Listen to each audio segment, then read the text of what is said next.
Hello Gemini, Sun, Moon and Rising. This is your love life reading for the first half of December. So I know I said last time that I'd go back to the original spread that I had been using in my first videos, but I had such a great response to this spread that I decided to use it again. So what do we have coming up for you this time, Gemini? Well, your overriding energy is the King of Swords. The King of Swords is very much your own energy. Even though we say kings and queens, they don't actually represent men or women. It's just the energy that we're interested in. So the King of Swords can represent a male or a female, or someone that identifies as male or someone that identifies as female, or even gender fluid. And it doesn't matter what kind of a relationship you're looking for either. It can be an opposite sex relationship or a same sex one. The kings and queens, they just represent different energies, and that's there for us readers to interpret.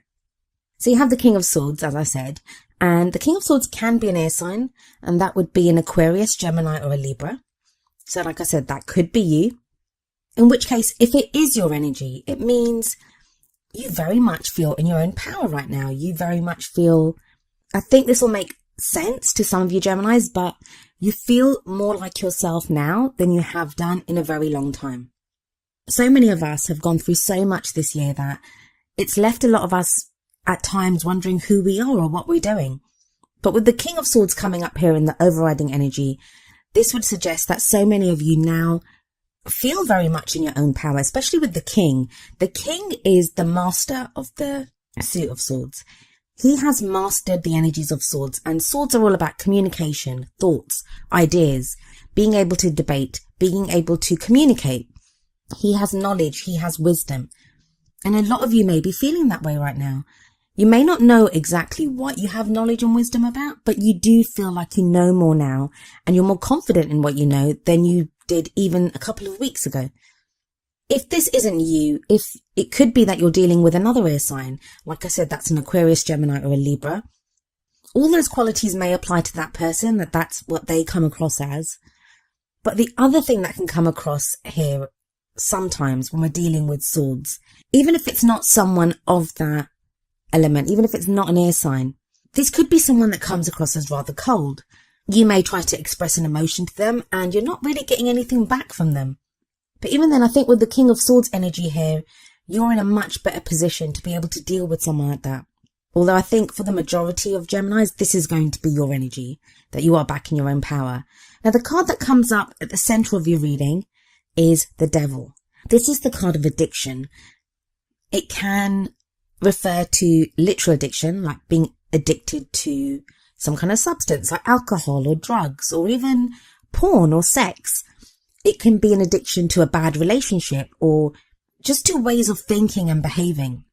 But it's when we cling to something that is not good for us, and we know it's not good for us, but we're unable to let it go, like an addiction. It can be that this is you that's having to deal with some sort of addiction, that you're addicted to some substance or pattern of behavior or a relationship, or someone that you're having to deal with is going through that they may be addicted to something.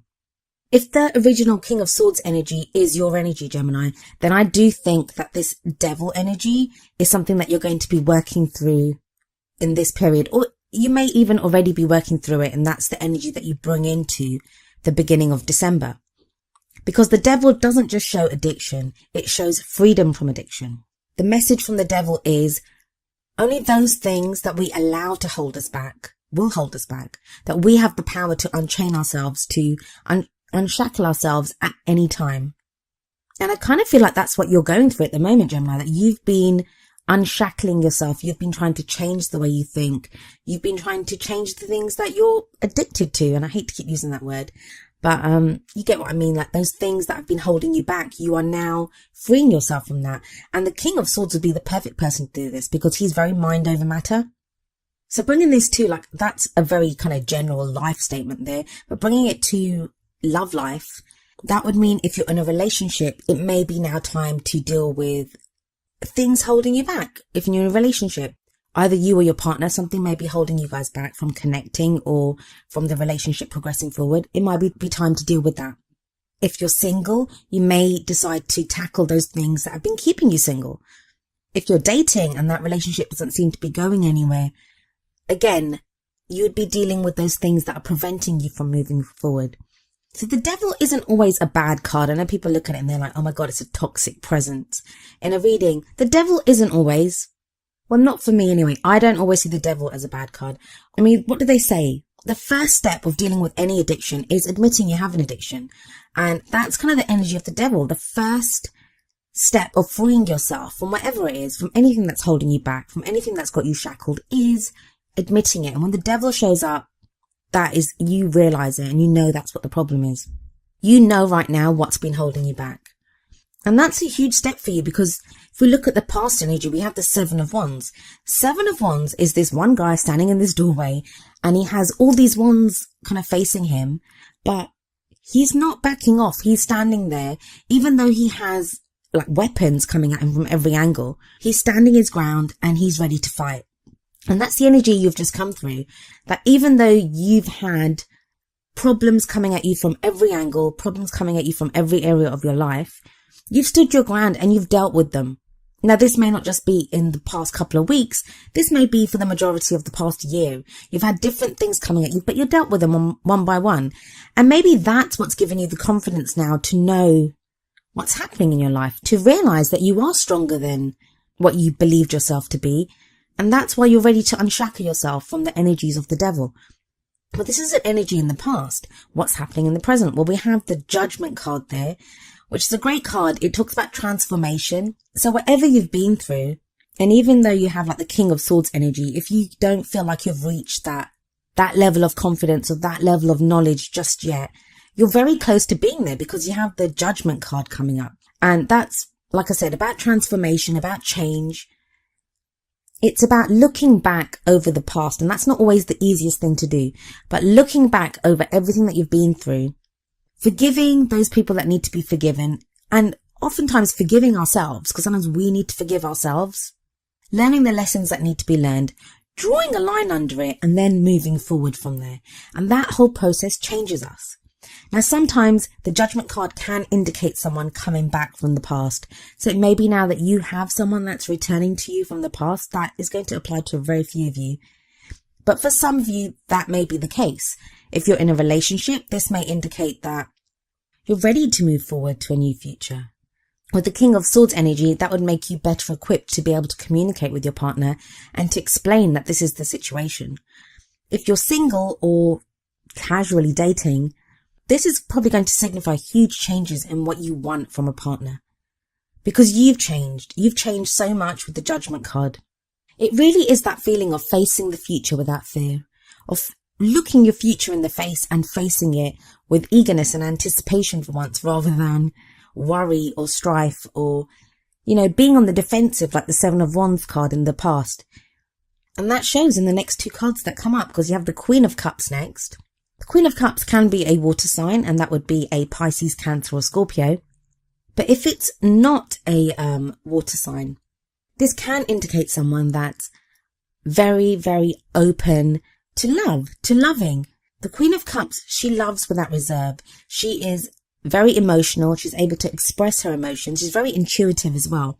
So it may be that you have someone like this coming into your life, a prospective partner even, or this could be your energy, that where you've gone through the change, you've come back to being who you are, which is very logical, very clear-minded, but now you're in a stable enough place to allow those emotions in, to feel more emotional.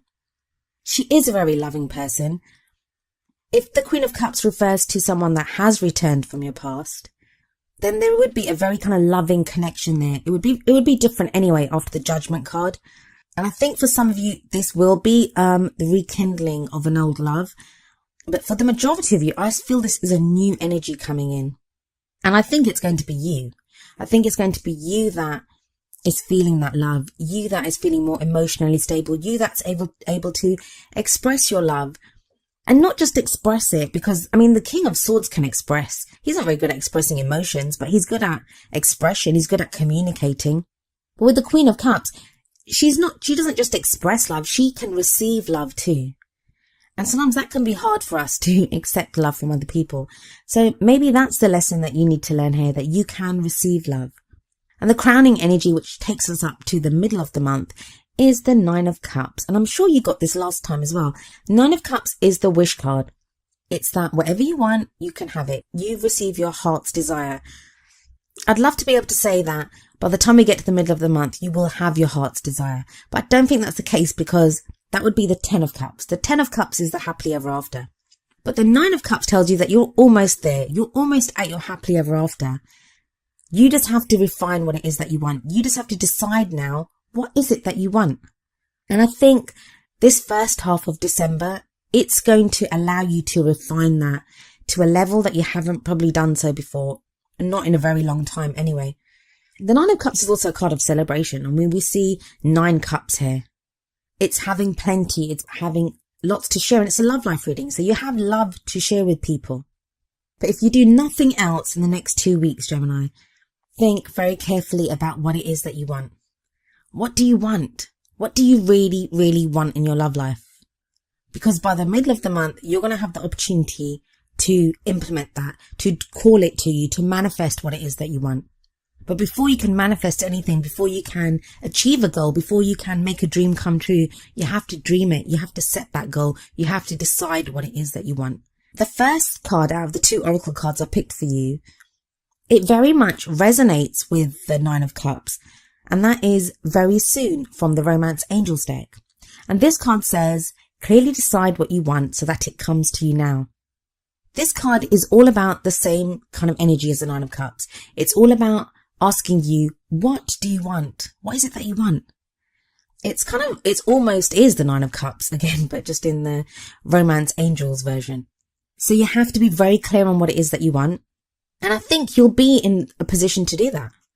You'll be in a position to do that because you have the Judgment card, because you have the Queen of Cups, because you have the 9 of Cups, and you've gone through the 7 of Wands energy, and it's in the past. And even the Devil, I think, with the cards surrounding it, I feel like that's something that's being overcome. And the other oracle card that came up for you is from the Wisdom of the Oracle deck, and it's number 2, Yin. I shall read you the essential meaning and the relationship message from the book.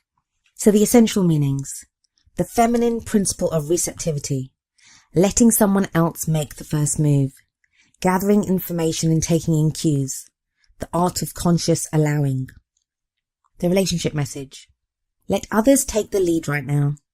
Your power lies in small gestures, soft awareness, and conscious surrender. By yielding the reins, you will find yourself effortlessly moving closer to what you truly desire. Permit others to tell you who they are and who they can be to you by allowing their actions to speak about them. You'll be pleasantly surprised. So the energy of this card is very much the Queen of Cups.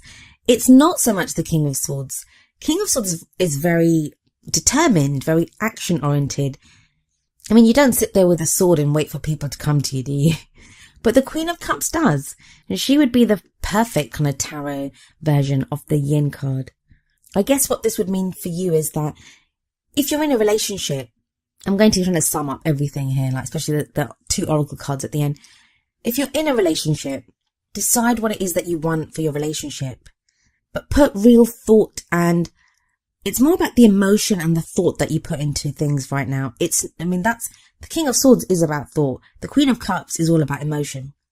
You have wands, but in the past, and wands are the action cards, but don't take action. That's what it's saying. And that's what the Yin card is saying. Put your thoughts into what it is that you want. Refine your plan, refine your goals, refine your dreams. But you can't push. There's nothing that you can force to happen at this time. You don't need to. You will move towards where it is that you need to be through the alignment of your emotions and your thoughts. So if you're in a relationship, figure out what it is that you want for the 2 of you as a couple. If you're single, what is it that you want from a prospective partner? Who do you want to be in your life? If you're trying to get back with someone, or if you're kind of interested in someone, the same would apply there as well. What do you like about them? What do you foresee for the 2 of you in the future? It's a very different reading for you this time, Gemini. I wasn't expecting that because you guys have had a bit of a tricky time of things. And I know I say that to everyone because so many of us have. So many of us have had such a tricky time. But yeah, that was quite nice, quite pleasant actually for once for you guys. Anyway, Gemini, that was your love life reading for the first half of December. I do hope it resonated with you, and if it did, I hope you will leave me a message in the comments. If it didn't, I do apologise, and I hope I can come up with a message for you next time. I'll be back mid-December. I'll see you then. Goodbye for now.